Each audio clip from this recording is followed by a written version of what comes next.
Hi hello welcome to my channel. ಯಾರೆಲ್ಲ ಇನ್ನೂ ಈ ಚಾನಲ್ಗೆ ಸಬ್ಸ್ಕ್ರೈಬ್ ಆಗಿಲ್ಲ ದಯವಿಟ್ಟು ಈ ಕೂಡಲೇ ಸಬ್ಸ್ಕ್ರೈಬ್ ಆಗಿ. ಪ್ರೀತಿಯ ಬೆಳಕೆ ನೀನು. ತನ್ನ ಡಿಗ್ರಿಯ ಕಾಲೇಜಿನ ಮೊದಲ ದಿನ ತಡವಾಗಿತ್ತು ಅಂತ ಬೇಗನೆ ಹೊರಟಿದ್ದಳು ಶ್ರೇಯಾ. ಕಾಲೇಜಿನ ಗೇಟಿನಿಂದ ಒಳಗೆ ಬಂದವಳು ಆಚೀಚೆ ನೋಡದೆ ಸೀದಾ ಒಳಗೆ ಹೋಗಿದ್ದಳು ಶ್ರೇಯಾ.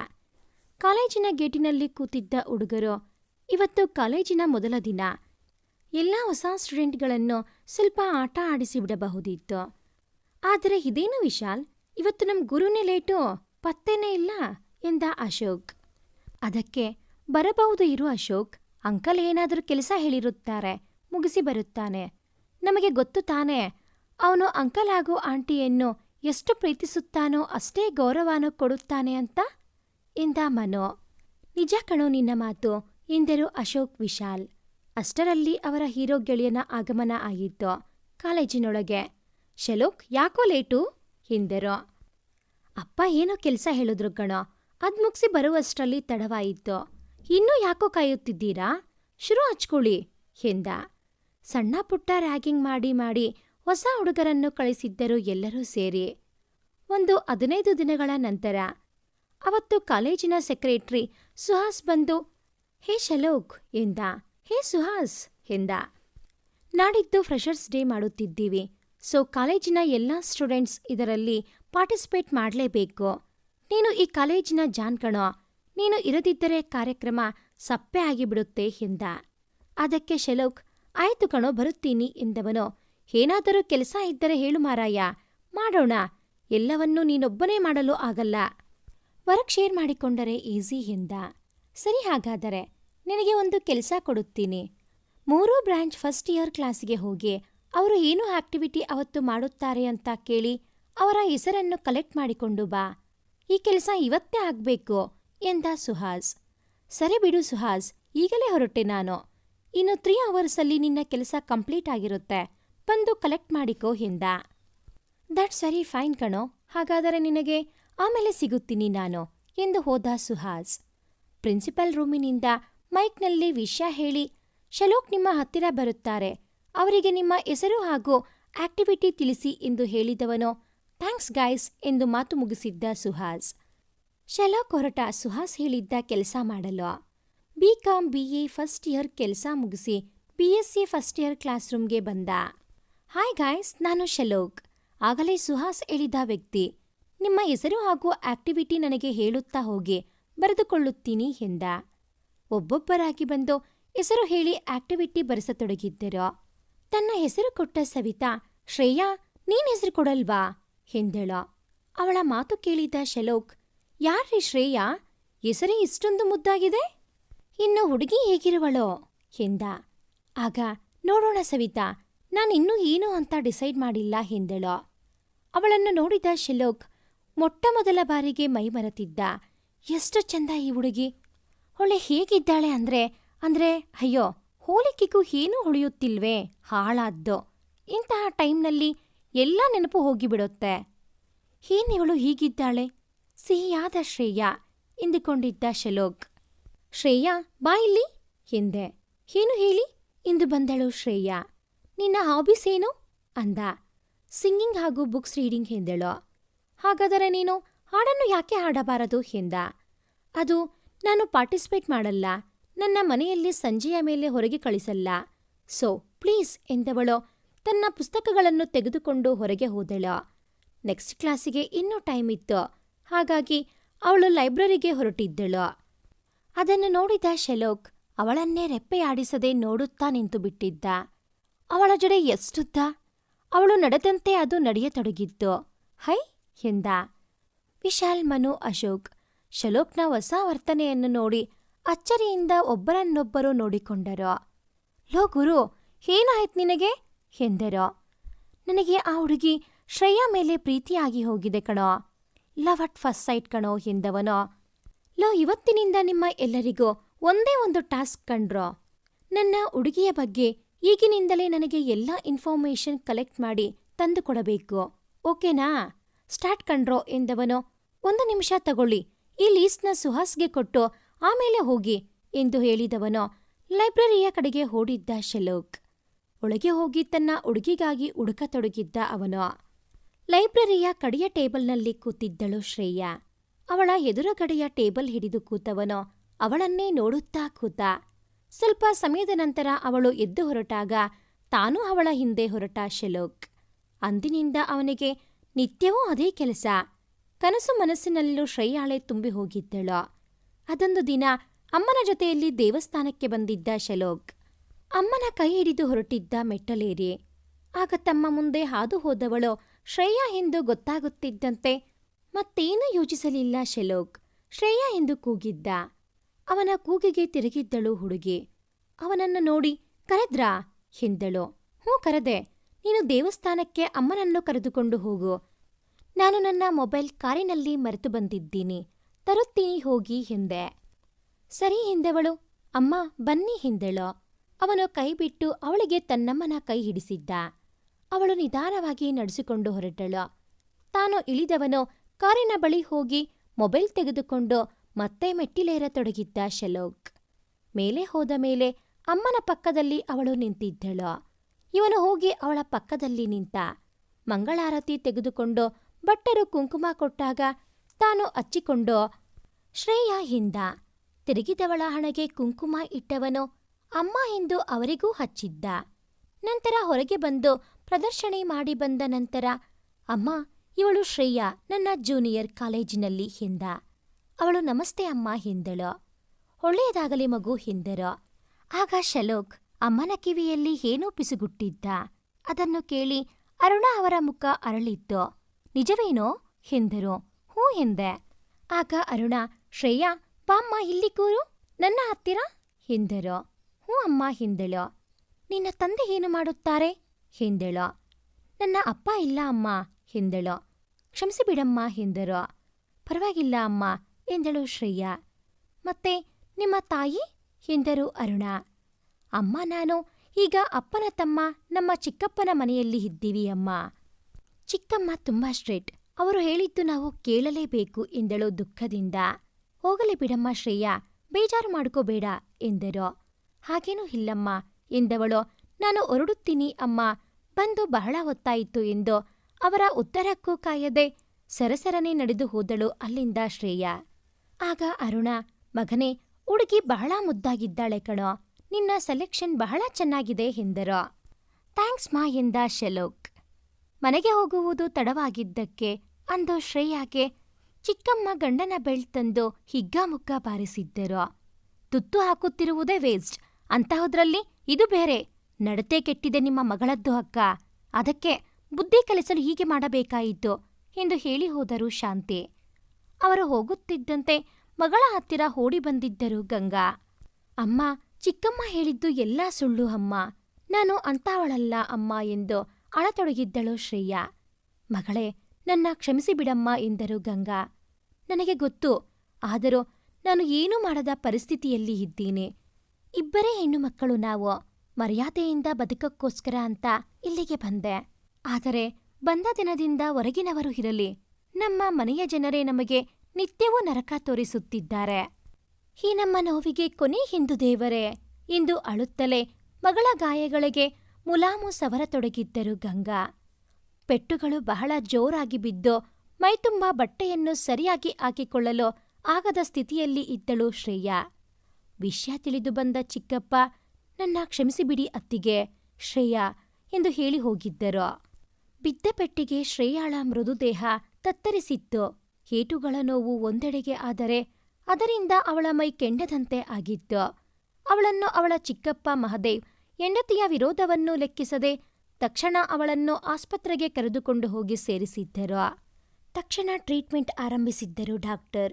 ಏನಾಯಿತು ಎಂದಾಗ ಎಲ್ಲವನ್ನೂ ಮುಚ್ಚಿಡದೆ ಹೇಳಿದ್ದರು ಮಹದೇವ್. ಡಾಕ್ಟರ್ ಆಶಾ ಬಹಳ ನೊಂದರು. ಅವರ ಮಾತುಗಳನ್ನು ಕೇಳಿ ತಕ್ಷಣ ಹೆಚ್ಚಿನ ಕಾಳಜಿಯಿಂದ ಶ್ರೇಯಾಗೆ ಟ್ರೀಟ್ಮೆಂಟ್ ಕೊಡತೊಡಗಿದ್ದರು ಅವರು. ಇತ್ತ ಶ್ರೇಯಾಳನ್ನು ಒಂದು ವಾರದಿಂದ ನೋಡದ ಶೆಲೋಕ್ ವಿಪರೀತ ಚಡಪಡಿಸುತ್ತಾ ಇದ್ದ. ಅವನಿಗೆ ತಡೆಯಲು ಆಗುತ್ತಿಲ್ಲ. ಅವಳನ್ನು ನೋಡಲೇಬೇಕು, ನೋಡದಿದ್ದರೆ ತನಗೆ ಏನೂ ಆಗಿ ಹೋಗುತ್ತದೆ ಎಂಬಂತೆ ವರ್ತಿಸತೊಡಗಿದ್ದ. ಅವನ ಮೂವರು ಗೆಳೆಯರು ಅವನ ವರ್ತನೆಯಿಂದ ದಿಕ್ಕೆಟ್ಟು ಕೂತಿದ್ದರು. ಆಗ ಮನು, ಲೋ ಇವನು ಹೀಗೆ ಆಡಲು ಕಾರಣ ಶ್ರೇಯಾ ಇರಬೇಕು. ಶ್ರೇಯಾನ ನೋಡದೆ ಆಗಲೇ 1 ವಾರ ಆಯಿತಲ್ಲ, ಅದಕ್ಕೆ ಇವನು ಹೀಗಾಡುತ್ತಿದ್ದಾನೆ ಎಂದವನು. ಲೋ ವಿಶಾಲ್, ಅಶೋಕ್ ತಕ್ಷಣ ಹೋಗಿ ನೋಡಿ ಶ್ರೇಯಾ ಯಾಕೆ ಕಾಲೇಜಿಗೆ ಬಂದಿಲ್ಲಂತ ಎಂದು ಅಟ್ಟಿದ ಅವರಿಬ್ಬರನ್ನು. ಅವರು ಹೋಗಿ 1 ಗಂಟೆಯಲ್ಲಿ ನ್ಯೂಸ್ ಕಲೆಕ್ಟ್ ಮಾಡಿಕೊಂಡು ಬಂದರು ಇಬ್ಬರೂ ಸೇರಿ. ಅವರು ಹೇಳಿದ ವಿಷಯ ಕೇಳಿ ಕೋಪದಿಂದ ಕೆರಳಿ ಹೋಗಿದ್ದ ಶಲೋಕ್. ಆ ಹೆಂಗಸಿಗೆ ಅದೆಷ್ಟು ಧೈರ್ಯ! ಮೃದುವಾದ ಹೂವಿನಂತಹ ಕೋಮಲ ಹುಡುಗಿಯನ್ನು ಆ ರೀತಿಯಲ್ಲಿ ಹೊಡೆದಿದ್ದಾಳೆ. ಅವಳನ್ನು ಮಾತ್ರ ಸುಮ್ಮನೆ ಬಿಡಬಾರದು ಎಂದುಕೊಂಡ ಶಲೋಕ್. ಲೋ, ಯಾವ ಆಸ್ಪತ್ರೆಯಲ್ಲಿ ಇದ್ದಾಳೋ ನನ್ನ ಶ್ರೇಯಾ ಎಂದ. ಹೇಳಿದ ವಿಶಾಲ್. ನಡೀರೋ, ಮೊದಲು ಹೋಗೋಣ ಅವಳ ಹತ್ತಿರ ಎಂದ ಶಲೋಕ್. ತಕ್ಷಣ ಅಲ್ಲಿಗೆ ಹೋದರು. ಅವಳಿರುವ ವಾರ್ಡ್ ಕೇಳಿ ಬಾಗಿಲು ತಳ್ಳಿ ಒಳಗೆ ಬಂದ ಶಲೋಕ್. ಅವನ ಹಿಂದೆ ಮನು, ವಿಶಾಲ್, ಅಶೋಕ್ ಒಳಗೆ ಬಂದರು. ಅವರನ್ನು ನೋಡಿ, ಯಾರಪ್ಪ ನೀವೆಲ್ಲ ಎಂದರು ಗಂಗಾ. ಆಗ ಶಲೋಕ್, ನೀವು ಎಂದ. ನಾನು ಶ್ರೇಯಾಳ ಅಮ್ಮ ಗಂಗಾ ಎಂದರು. ಅಮ್ಮ, ಶ್ರೇಯಾ ಈಗ ಹೇಗಿದ್ದಾಳೆ ಎಂದ. ಪರವಾಗಿಲ್ಲ, ನೋವುಗಳು ಇನ್ನೂ ಮಾದಿಲ್ಲ, ಜೊತೆಯಲ್ಲಿ ತುಂಬಾ ಜ್ವರ ಬೇರೆ, ಅವಳಿಗೆ ಪ್ರಜ್ಞೆನೇ ಬಂದಿಲ್ಲ ಎಂದರು ಅಳುತ್ತಾ. ಮಂಚದ ಹತ್ತಿರ ಹೋದವನು ಅವಳ ಕೈ ಹಿಡಿದು ಶ್ರೇಯಾ ಎಂದು ಕರೆದ. ಏನೂ ರೆಸ್ಪಾನ್ಸ್ ಇಲ್ಲ. ಮತ್ತೊಮ್ಮೆ, ಶ್ರೇಯಾ ಇಲ್ಲಿ ಒಮ್ಮೆ ನೋಡಿ, ನಾನು ಬಂದಿದ್ದೀನಿ, ಪ್ಲೀಸ್ ಎಚ್ಚರ ಮಾಡಿಕೊಳ್ಳಿ. ನಾನ್ ಬೇಡ್ವಾ ನಿನಗೆ? ಬೇಡ ಅಂತ ಹೇಳ್ಬೇಕಾದ್ರೂ ಒಮ್ಮೆ ಎಚ್ಚರಿಕೆ ಮಾಡಿಕೊಂಡು ಹೇಳೆ ಎಂದ ಶಲೋಕ್ ಅಳುತ್ತಾ. ಎಷ್ಟೋ ಕೇಳಿದ, ಇನ್ನೇನು ಇವಳು ನನ್ನ ಹತ್ತಿರ ಮಾತಾಡಲ್ಲ ಕಣ್ರೋ, ನಡೀರಿ ಹೋಗೋಣ ಎಂದು ಎದ್ದು ನಿಂತು ಹೊರಟವನಿಗೆ ಅವಳ ಸಣ್ಣ ಧ್ವನಿ ಕೇಳಿಸಿತ್ತು ಅವನಿಗೆ. ಶಲೋಕ್ ಅಂತ. ಅವನ ಹೃದಯ ವೇಗವಾಗಿ ಬೆಳೆದುಕೊಳ್ಳತೊಡಗಿತ್ತು. ತಕ್ಷಣ ತಿರುಗಿದ್ದ ಶಲೋಕ್. ಅವಳ ಮಂಚದ ಹತ್ತಿರ ಬಂದ ಶ್ರೇಯಾ ಹಿಂದ. ಅವಳ ಕಣ್ಣಿಂದ ನೀರು ಸುರಿಯತೊಡಗಿತ್ತು. ಅದನ್ನು ಒರೆಸಿದ್ದ ಶಲೋಕ್ ಅವಳ ಕೈ ಹಿಡಿದಿದ್ದ. ಆಗ ಗಂಗಾ, ಪ್ಲೀಸ್ ಹೋಗಿ ಡಾಕ್ಟರ್ಗೆ ಹೇಳಿ ಬಾಪ್ಪ, ಶ್ರೇಯಾಗೆ ಪ್ರಜ್ಞೆ ಬಂದಿದೆ ಅಂತ ಎಂದರು ಸಂತಸದಿಂದ. ಅವಳ ಹತ್ತಿರ ಕೂತವನು ಅವಳನ್ನು ಹಗುರವಾಗಿ ಎತ್ತಿ ಕೂರಿಸಿದವನು. ಅವಳು ನೋವಿನಿಂದ ಮುಖ ಕಿವಿಚಿದಾಗ ತನಗೇ ನೋವಾದಂತೆ ಒದ್ದಾಡಿದ್ದ ಶಲೋಕ್. ಅವಳನ್ನು ಹಗುರವಾಗಿ ತಬ್ಬಿಕೊಂಡು, ನನ್ನ ಬಿಟ್ಟು ಹೋಗುವ ಪ್ಲಾನ್ ಮಾಡಿದ್ದೀಯಂತೆ? ಅದು ಹೇಗೆ ನೀನು ನನ್ನ ಬಿಟ್ಟು ಹೋಗಲು ಸಾಧ್ಯ? ಯಾರೇ ನನ್ನನ್ನು ನಿನ್ನಷ್ಟು ಪ್ರೀತಿ ಮಾಡುತ್ತಾರೆ ಎಂದ ಶಲೋಕ್. ನಾವು ಇದುವರೆಗೂ ಒಮ್ಮೆ ಸಹ ಮಾತನಾಡಿಲ್ಲ ನಿಜ, ಆದರೆ ನಾವು ಒಬ್ಬರನ್ನೊಬ್ಬರು ಎಷ್ಟು ಚೆನ್ನಾಗಿ ಅರ್ಥ ಮಾಡಿಕೊಂಡಿದ್ದೀವಿ ತಾನೇ? ನೀನು ನಿನ್ನ ಕಣ್ಣಲ್ಲಿ ಮಾತನಾಡುವ ಪರಿ ಅದೆಷ್ಟು ಚಂದ. ಈ ನಿನ್ನ ಕಣ್ಣ ಭಾಷೆ ಓದಿ ಓದಿ ಅಭ್ಯಾಸವಾಗಿ ಹೋಗಿದೆ ಕಣೆ. ಆ ನಿನ್ನ ಕಣ್ಣೋಟ ಇರದೆ ಸುಂದರ ತುಟಿಯಂಚಿನಲ್ಲಿ ಮೂಡುವ ಆ ಕಿರುನಗೆ ಇವು ಕಾಣದೆ ನೋಡದೆ ನಾನು ಇರಲ್ಲ ಕಣೆ. ಅರ್ಥ ಆಗುತ್ತಿದೆಯಾ ಇದು ನಿನಗೆ, ಹೀಡಿಯೇಟ್ ಎಂದು ಬೈದ. ಅವಳ ತೋಳಿನಲ್ಲಿ ಅಡಗಿದ್ದಳು. ಅಲ್ಲೇ ಸಣ್ಣಗೆ ಅಳುತ್ತಲೇ ಅವನ ಮಾತಿಗೆ ನಗುತ್ತಿದ್ದಳು. ಅದನ್ನು ನೋಡಿ, ಲೇ ಶ್ರೇಯಾ, ಸರಿಯಾಗಿದ್ದೀಯಾ ಅಥವಾ ಸ್ಕ್ರೂ ಏನಾದರೂ ಬಿದ್ದು ಹೋಯಿತಾ? ಎಲ್ಲಿ ಸ್ವಲ್ಪ ಸರಿ, ಬಿದ್ದು ಹೋಗಿರುವ ಸ್ಕ್ರೂ ಹುಡುಕುತ್ತೀನಿ ಎಂದಿದ್ದ. ಅವನ ಮಾತಿಗೆ ಶಲೋಕ್ ಎಂದವಳು ಅವನೆಡೆಗೆ ನೋಡಿದ್ದಳು. ಅರಿತವನಂತೆ ಅವಳನ್ನು ತನ್ನ ತೋಳಿನಲ್ಲಿ ತುಂಬಿಕೊಂಡಿದ್ದ ಅವನು. ಎಲ್ಲವನ್ನೂ ಡಾಕ್ಟರ್ ಆಶಾ ನೋಡುತ್ತಾ ಇದ್ದರು. ಗಂಗಾ, ಇನ್ನೇನೂ ಹೆದರಬೇಡಿ, ಅವಳು ಬೇಗ ಆರಾಮಾಗುತ್ತಾಳೆ. ಅವಳ ಕಾಯಿಲೆಗೆ ಔಷಧಿ ಈಗ ಅವಳ ಹತ್ತಿರವೇ ಇದೆ ಎಂದು ಹೇಳಿ ಹೋದರು ನಗುತ್ತಾ. ಆಗ ಮನು, ಅಶೋಕ್, ವಿಶಾಲ್, ಲೋ ಗುರು, ಒಮ್ಮೆ ಸಹ ನೀವಿಬ್ಬರೂ ಮಾತನಾಡಲಿಲ್ಲ. ಇಷ್ಟು ಪ್ರೀತಿ ಅದು ಯಾವಾಗ ಆಯಿತು ಅಂತ ಎಂದಿದ್ದರು. ಲೋ, ನಾವು ಬಾಯಿ ಬಿಟ್ಟು ಎಂದೂ ಮಾತನಾಡಿಲ್ಲ ಕಣೋ. ಆದರೆ ಈ ನನ್ನ ಮುದ್ದು ಹುಡುಗಿಯ ಮುದ್ದಾದ ಕಂಗಳು ನನ್ನ ಮೇಲೆ ಪ್ರೀತಿಯ ಮಳೆಯನ್ನೇ ನಿತ್ಯವೂ ಸುರಿಸುತ್ತಿದ್ದವು ಕಣೋ. ಅವೇ ನನ್ನ ಹತ್ತಿರ ದಿನವೂ ಸಾವಿರಾರು ಮಾತುಗಳನ್ನು ಮೌನವಾಗಿ ನನಗೆ ಹೇಳಿ ಹೋಗುತ್ತಿದ್ದವು ಕಣೋ. ನಮಗೆ ಎಂದೂ ಕೂಡ ಮಾತು ಬೇಕು ನಮ್ಮ ಪ್ರೀತಿಗೆ ಅಂತ ಅನಿಸಲೇ ಇಲ್ಲ. ಆದರೆ ದಿನದಲ್ಲಿ ಎಷ್ಟು ಬಾರಿ ನಮ್ಮ ಕಂಗಳ ಮಿಲನ ಆಗುತ್ತಿತ್ತೋ ಅಷ್ಟು ಬಾರಿ ನಾವು ಒಬ್ಬರನ್ನೊಬ್ಬರು ಪ್ರಾಣಕ್ಕಿಂತಲೂ ಹೆಚ್ಚು ಪ್ರೀತಿ ಮಾಡುತ್ತಿರುವ ಬಗ್ಗೆ ಗೊತ್ತಾಗುತ್ತಿತ್ತು ಕಣೋ ಎಂದ ಶಲೋಕ್. ನಾವು ನಂಬಲ್ಲ ಕಣೋ ಗುರು ಎಂದರು. ಆಗ ನಕ್ಕ ಶ್ರೇಯಾ, ಮನು ಅಣ್ಣ ಎಂದಳು. ಆ ಶ್ರೇಯಾ ಎಂದ. ನಿಮ್ಮ ಇಂಟೆಲಿಜೆನ್ಸ್ ಯಾಕೆ ಇಲ್ಲಿ ವರ್ಕ್ ಆಗುತ್ತಿಲ್ಲ ಅಂತ ಯೋಚಿಸುತ್ತಿದ್ದೀರಾ ಎಂದಳು. ಹೌದು ಶ್ರೇಯಾ, ನಿನಗೇಗಮ್ಮ ಗೊತ್ತಾಯ್ತು ಎಂದ. ಇದೇ ರೀತಿಯಲ್ಲಿ ನಾನು ಇವರು ಒಬ್ಬರನ್ನೊಬ್ಬರು ಅರ್ಥ ಮಾಡಿಕೊಂಡಿರೋದು ಎಂದಳು. ಅಬ್ಬಾ, ಬಹಳ ಗ್ರೇಟ್ ಲವರ್ಸ್ ನೀವಿಬ್ಬರು. ಆದರೂ ನಮ್ಮ ಗುರುಗೆ ಇಷ್ಟು ತಾಳ್ಮೆ ಯಾವಾಗ ಬಂತು ಅಂತ ಗೊತ್ತಾಯಿತು. ನಮ್ಮ ಶ್ರೇಯಾ ಕಣ್ಣುಗಳಲ್ಲಿ ಅಲ್ವಾ ಶ್ರೇಯಾ ಎಂದ ಅಶೋಕ್. ಅಶೋಕಣ್ಣ ಸುಮ್ನಿರಿ ಹಿಂದಳು. ಅವನು ಆಯ್ತು ಸಿಸ್ಟರ್ ಎಂದ. ಆಗ ಶಲೋಕ್, ಅಮ್ಮ, ನಾನೊಂದು ಮಾತು ಹೇಳುತ್ತೀನಿ, ನೀವು ಕೇಳುತ್ತೀರಾ ಎಂದ. ಏನು ಹೇಳಿ ಎಂದರು ಗಂಗಾ. ನೋಡಿ, ನೀವು ಇಲ್ಲಿಂದ ನೇರವಾಗಿ ನಮ್ಮ ಮನೆಗೆ ಬರುತ್ತೀರಿ, ಅಲ್ಲೇ ಇರುತ್ತೀರಿ, ಗೊತ್ತಾಯಿತಾ? ನಾನು ನಮ್ಮ ಬಗ್ಗೆ ಅಮ್ಮನ ಹತ್ತಿರ ಎಂದೋ ಮಾತನಾಡಿದ್ದೀನಿ ಎಂದ ಶಲೋಕ್. ಶಲೋಕ್ ಮನೆಗೆ ಫೋನ್ ಮಾಡಿ ಅಮ್ಮನಿಗೆ ಎಲ್ಲ ಹೇಳಿದ್ದ. ಅರುಣ, ನೀನು ಅವರಿಬ್ಬರನ್ನೂ ಕರೆದುಕೊಂಡು ಬಾ, ನಾನು ನಿಮ್ಮ ತಂದೆ ಹತ್ತಿರ ಮಾತನಾಡುತ್ತೀನಿ ಎಂದರು. ಸರಿಯಮ್ಮ, ಥ್ಯಾಂಕ್ ಯು ಸೋ ಮಚ್ ಎಂದ. ನಂತರ ಅವಳನ್ನು ಬಹಳ ಜೋಪಾನವಾಗಿ ನೋಡಿಕೊಂಡಿದ್ದ ಶಲೋಕ್. ಅವನ ಪ್ರೀತಿ ಕಾಳಜಿ ಅವಳನ್ನು ಬೇಗ ಗುಣಪಡಿಸಿತ್ತು. ಡಾಕ್ಟರ್ ಡಿಸ್ಚಾರ್ಜ್ ಮಾಡಿದಾಗ ಅವರಿಬ್ಬರನ್ನೂ ತಮ್ಮ ಮನೆಗೆ ಕರೆದುಕೊಂಡು ಹೋದ ಶಲೋಕ್. ಬಾಗಿಲಲ್ಲೇ ನಿಂತಿದ್ದರು ಅರುಣ ಅವರನ್ನು ಸ್ವಾಗತಿಸಲು. ಮೊದಲು ಬಂದ ಶಲೋಕ್ ಹಾಗೂ ಶ್ರೇಯಾಗೆ ಆರತಿ ಮಾಡಿ ಒಳಗೆ ಕರೆದುಕೊಂಡರು ಅರುಣ. ಅವರು ಒಳಗೆ ಬಂದ ಮೇಲೆ ಅವರ ಹಿಂದೆ ನಿಂತಿದ್ದ ಗಂಗಾ ಅವರನ್ನು ನೋಡಿದ್ದೇ ಅರುಣ ಅಚ್ಚರಿಯಿಂದ ಗಂಗಾ ಎಂದರು. ಅವರನ್ನು ನೋಡಿ ಗಂಗಾ ಅಲ್ಲೇ ಕುಸಿದು ಕೂತರು. ತಕ್ಷಣ ಅರುಣ, ಗಂಗಾ ಬಾ ಒಳಗೆ ಎಂದರು. ಮೌನವಾಗಿ ಒಳಗೆ ಬಂದು ಕೂತರು ಗಂಗಾ. ಅವರ ದುಃಖದ ಕಾರಣವನ್ನು ಅರಿಯದೆ ಎಲ್ಲರಿಗೂ ಅವರ ಅಳು ಚಿಂತಿತರನ್ನಾಗಿ ಮಾಡಿತ್ತು. ಫೋನ್ ಮಾಡಿದ್ದರು ಗಂಡನಿಗೆ. ನೀವು ಹೀಗಿಂದೀಗಲೇ ಮನೆಗೆ ಹೊರಟು ಬನ್ನಿ ಎಂದರು. ಏನು ವಿಷಯ ಅರುಣ ಎಂದರು ಜಗನ್ನಾಥ್. ಪ್ಲೀಸ್ ನೀವು ಬನ್ನಿ ಮೊದಲು ಎಂದರು ಅರುಣ ಅವರು. ಹಿರು, ಈಗಲೇ ಹೊರಟೆ ಎಂದರು ಅವರು. ಅರ್ಧ ಗಂಟೆಯಲ್ಲಿ ಮನೆಗೆ ಬಂದರು. ಬಂದಾಗ ಎದುರಿಗೆ ಕೂತಿದ್ದ ವ್ಯಕ್ತಿಯನ್ನು ನೋಡಿ ಗಂಗಾ ಎಂದರು. ಜಗನ್ನಾಥ್ ಧ್ವನಿ ಕೇಳಿ ಗಂಗಾ ಅವರ ಮೈಯಲ್ಲಿ ಮಿಂಚಿನ ಸಂಚಾರವಾಗಿತ್ತು. ಅಣ್ಣ ಎಂದು ಬಂದವರು ಅವರ ಕಾಲಿನ ಬಳಿ ಕುಸಿದು ಕೂತಿದ್ದರು. ಎಲ್ಲರಿಗೂ ಆಶ್ಚರ್ಯ. ಗಂಗಾ ತನ್ನ ಸೋದರತ್ತೆ ಹಾಗೂ ಶ್ರೇಯಾ ಅತ್ತೆ ಮಗಳು ಹಿಂದ. ಅವಳನ್ನು ಬಳಸಿ ಹಿಡಿದುಕೊಂಡ ಶಲೋಕ್. ಅವಳಿಗೂ ಅವನಷ್ಟೇ ಸಂತೋಷವಾಗಿತ್ತು. ಎಲ್ಲಿಂದ ಎಲ್ಲಿಗೆ ಗಂಗಾ ನಿನ್ನ ಪ್ರಯಾಣ? ಅಂದು ಯಾರನ್ನೂ ಪ್ರೀತಿಸಿರುವೆ ಎಂದು ಹೇಳದೆ ಕೇಳದೆ ಹೋದೆಯಲ್ಲ. ಒಮ್ಮೆಯಾದರೂ ನಿನ್ನ ಪ್ರೀತಿಯ ಬಗ್ಗೆ ನನ್ನ ಹತ್ತಿರ ಇಲ್ಲ ಅರುಣ ಹತ್ತಿರ ಹೇಳಿದ್ದರೆ ಎಂದರು. ಕ್ಷಮಿಸಿಬಿಡಣ್ಣ, ನಾನು ಹೆದರಿದ್ದೆ, ಅದಕ್ಕಾಗಿ ಮನೆ ಬಿಟ್ಟು ಹೋದೆ. ಅದೂ ಅಲ್ಲದೆ ಅಷ್ಟೊತ್ತಿಗೆ ಶ್ರೇಯ ನನ್ನ ಹೊಟ್ಟೆಯಲ್ಲಿ ಬೆಳೆಯತೊಡಗಿದ್ದಳು. ಬಹಳ ಚೆನ್ನಾಗಿಯೇ ನಾವು ಇದ್ವಿ ಅಣ್ಣ.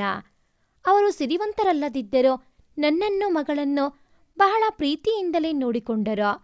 ಅದೊಂದು ದಿನ ಆಕ್ಸಿಡೆಂಟ್ ಆಗಿ ಅವರು ತೀರಿಕೊಂಡಾಗ ಅವರ ತಮ್ಮನ ಮನೆಗೆ ಬಂದೆ ಇವಳನ್ನು ಕರೆದುಕೊಂಡು.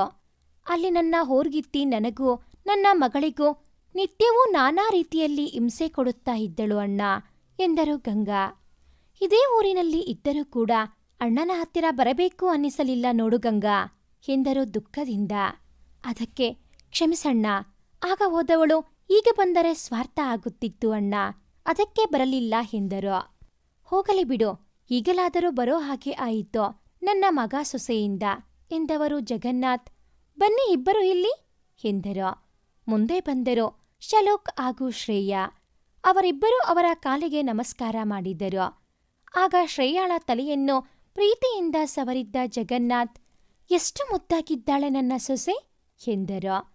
ಜಗನ್ನಾಥ್ ಅವರ ಮಾತಿಗೆ ಶ್ರೇಯಾಳ ಮುಖದಲ್ಲಿ ಚಂದದ ನಗೆ ಅರಳಿತ್ತು, ಲಜ್ಜೆ ಭಾವದೊಂದಿಗೆ. ಅದನ್ನು ನೋಡಿದ ಜಗನ್ನಾಥ್, ಈ ನಿನ್ನ ನಗು ಬೆಲೆ ಕಟ್ಟಲಾರದ್ದು ಶ್ರೇಯಾ. ಈ ನಗು ಈ ಮನೆಯನ್ನು ಸದಾ ಬೆಳಗಲಿ ಎಂದು ಹರಸಿದರು ಅವರು. ಥ್ಯಾಂಕ್ಸ್ ಮಾವ ಎಂದಿದ್ದಳು ಶ್ರೇಯಾ. ಅಂದಹಾಗೆ ಶಲೋಕ್, ಹೋಗು ಶ್ರೇಯಾಗೆ ನಮ್ಮ ಮನೆ ತೋರಿಸಿಕೊಂಡು ಬಾ ಎಂದರು. ಸರಿ ಅಪ್ಪ ಎಂದವನು ಬಾ ಶ್ರೇಯಾ ಎಂದು ಕರೆದುಕೊಂಡು ಹೋದ ಶಲೋಕ್. ನೇರವಾಗಿ ತನ್ನ ರೂಮಿಗೆ ಬಂದಿದ್ದ. ಒಳಗೆ ಬಂದ ಮೇಲೆ ರೂಮಿನ ಬಾಗಿಲು ಹಾಕಿದವನು ಶ್ರೇಯಾ ಹಿಂದಿದ್ದ ತನ್ನ ತೋಳನ್ನು ತೆರೆದು ಬಂದವಳು ಅವನ ತೋಳಿನಲ್ಲಿ ಸೇರಿ ಹೋದಳು Shreya. I love you so much Shreya ಎಂದಿದ್ದ Shlok. I love you so much Shlok ಎಂದಳು ಶ್ರೇಯಾ. ಈ ಒಂದು ಕತೆ ನಿಮಗೆ ಇಷ್ಟ ಆಗಿದ್ದಲ್ಲಿ ಪ್ಲೀಸ್ ಲೈಕ್ ಮಾಡಿ, ಶೇರ್ ಮಾಡಿ, ಹಾಗೆಯೇ ಕಾಮೆಂಟ್ ಮಾಡೋದನ್ನು ಮರಿಬೇಡಿ. Thanks for watching this video.